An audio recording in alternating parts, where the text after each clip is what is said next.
안녕하세요. 오늘은 4월 4일 월요일입니다. 오늘은 요한복음 15장 1절에서부터 17절까지를 본문으로 큐티 가이드를 시작하겠습니다. 먼저 오늘 이 본문을 통해 제가 묵상한 예수님은 저를 세우신 분입니다. 16절 말씀을 읽겠습니다. 너희가 나를 택한 것이 아니요 내가 너희를 택하여 세웠나니 이는 너희로 가서 열매를 맺게 하고 또 너희 열매가 항상 있게 하여 내 이름으로 아버지께 무엇을 구하든지 다 받게 하려 함이라. 아멘. 예수님은요, 제가 예수님을 선택해 믿은 것 같지만 실은 그렇지 않다고 말씀하십니다. 선택은 예수님이 하셨습니다. 자, 그리고요, 2000년 전에 선택하신 사람들을 제자로 세우신 것처럼 오늘 저도 제자로 세워주셨습니다. 자, 예수님이 이렇게 하신 이유 16절에 세 가지로 나옵니다. 첫째는 제가 가서 열매를 맺게 하려고 하신 겁니다.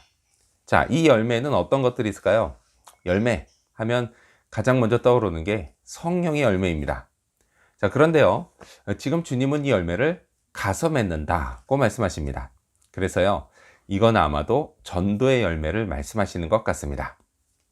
자, 그리고 둘째 이유는 이 열매가 항상 있게 하려고 하신 겁니다. 자, 전도의 열매가 항상 있는 건 참 좋은 일입니다. 제게 마지막 전도의 열매가 언제였었는지 생각할 때마다요, 주님 앞에서 한없이 부끄럽기만 합니다. 물론요, 매일같이 결신자가 생기면 참 좋겠지만 그렇게 하지 못해도 어쨌든 열매를 맺기 위한 노력을 계속해야겠습니다. 자, 마지막 세 번째 이유는요, 제가 참 좋아하는 이유입니다. 물론 열매가 있어야 한다는 전제 조건이 있긴 하지만 어쨌든 예수님의 이름으로 하나님께 무엇을 구하든지 다 받게 하려고 하신 겁니다. 저는요, 이 셋째 이유가 이뤄지는 경험을 자주 했습니다. 그때마다 드는 생각은 예수님과 하나님은 역시 전도의 열매를 참 기뻐하시는구나 였습니다. 자, 이 모든 일을 위해서 예수님은 저를 선택해 제자로 세우셨다는 사실을 잊지 말아야겠습니다. 자, 그렇다면 계속해서 오늘 이 본문을 통해 제가 발견한 인간의 모습 어떤 게 있을까요? 오늘은 버려져 마르는 사람들의 모습을 볼 수 있습니다. 6절 말씀을 읽겠습니다. 사람이 내 안에 거하지 아니하면 가지처럼 밖에 버려져 마르나니 사람들이 그것을 모아다가 불에 던져 사르느니라. 자, 포도나무에게 있어서요, 열매 맺지 못하는 가지는 쓸모가 없습니다.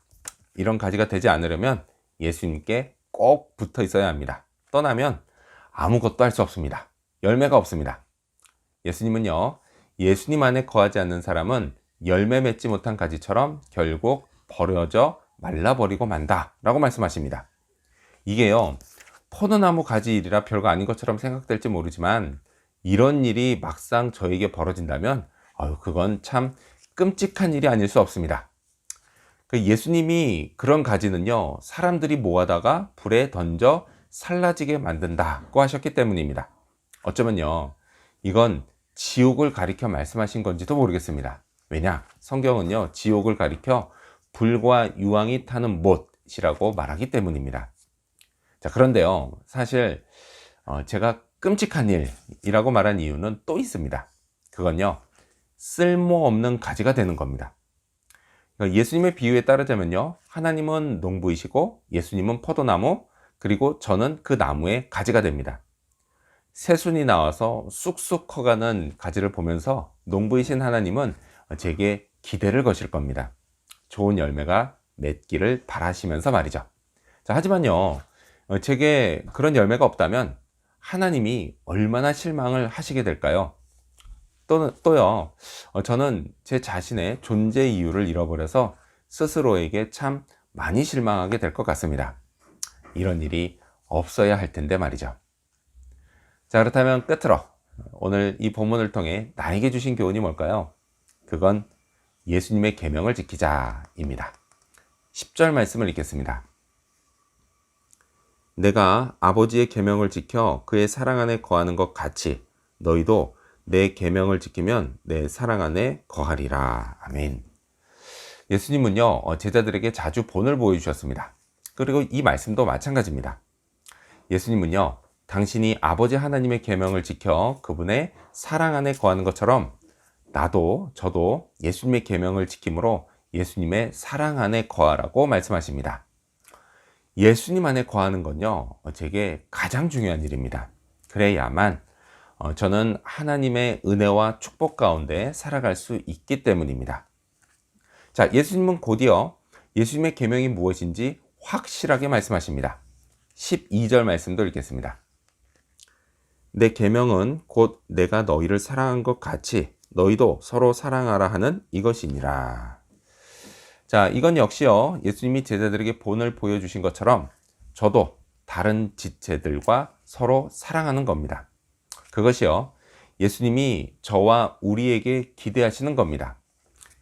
예수님께는요, 그것이 기대하시는 것이지만 제게는 이것이요, 명령으로 받은 겁니다. 자, 해도 그만, 안 해도 그만, 이런 게 아니라 반드시 해야 하는 것입니다. 사랑. 쉬운 듯 보이면서도 어려운 것이고요. 동시에 어려운 것 같으면서도 쉬운 겁니다. 제가 저의 지체를 예수님처럼 사랑할 때 세상은 그런 저와 우리를 보면서 우리가 예수님의 제자인 줄 알게 됩니다. 이것은요, 또한 전도의 열매로도 이어집니다. 그래서 오늘도 예수님의 계명을 지켜 서로 사랑하는 그런 하루가 되기를 소망합니다. 기도하겠습니다. 저를 세우신 예수님, 열매를 맺고 또 항상 있게 하여 주시고 이걸 통해서 아버지 하나님께 구하는 모든 것을 받을 수 있게 하여 주시옵소서. 열매가 없어서 버려지는 또 말라지는 그런 일이 없게 해주시기를 간절히 구하고 소망합니다. 이를 위해 예수님께 꼭 붙어 있게 하여 주시옵소서. 그리고 예수님의 계명인 서로 사랑하라는 것, 이 계명을 잘 지킬 수 있도록 도와주시고 이를 통해 예수님 안에 거할 수 있도록 도와주시옵소서. 오늘 하루가 그런 하루 되기를 간절히 바라오며 예수님의 이름으로 기도합니다. 아멘.